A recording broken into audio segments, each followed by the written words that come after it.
da ne želim da idem kući, samo kad god odem, moj tata se ponaša kao da sam ždrebe. Kao da se ništa nije promenilo od kad sam bila mala. Znam, ja sam užasna ćerka. Ne, moja mama u stvari radi istu stvar. Stvarno? Ja i ne moram da odem kući. Ona mi stalno šalje pismo i pita me za planove za budućnost. Ti si odrastao, pali Sunburst, ne treba ti plan. Nija nisam bio kod kuće neko vreme. Pa morat ćemo da objasnimo roditeljima da smo u važnoj prijateljskoj misiji i da ne mogu da nam smetaju. Misliš li da će to uspeti? Ne?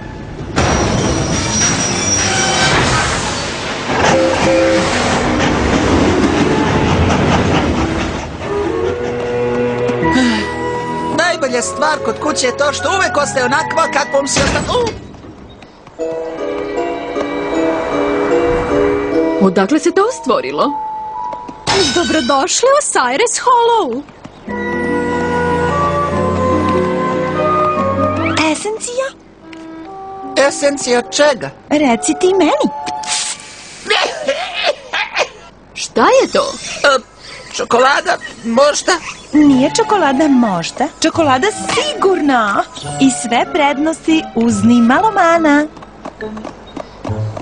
Zar ovde nije bila tezga sa voćem? Ne znam šta je to nekad bilo.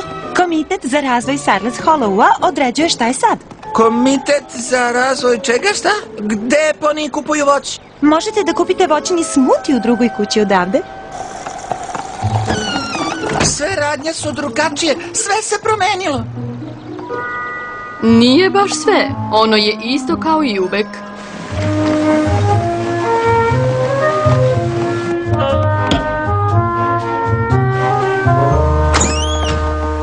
Izvinite, naša knjižara je proglašena mestom od istorijskog značaja od strane Društva za očuvanje Cyrus Hollowa. Morat ćete da iskusite knjige odavde. Zbog toga su prozori prozirni. Šta? Društvo za očuvanje? Šta se to ovde dešava? Ja ću ti to objasniti, Šećeru.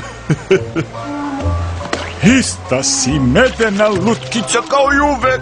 Tata, prestani. Šta se dešava? Samo otac koji hoće da sačuva bogatu istoriju našeg grada za bundevicu Miljenicu. Tata, obećao si bez bundevice Miljenice u javnosti. Izvini, baklavice. Nemoj, hoćeš da sačuvaš čitav grad. To je sumanuto. Baš sam mu to i ja rekla. Rekla sam, fajrovajte, ti si sumanut. Mama? Našem selu treba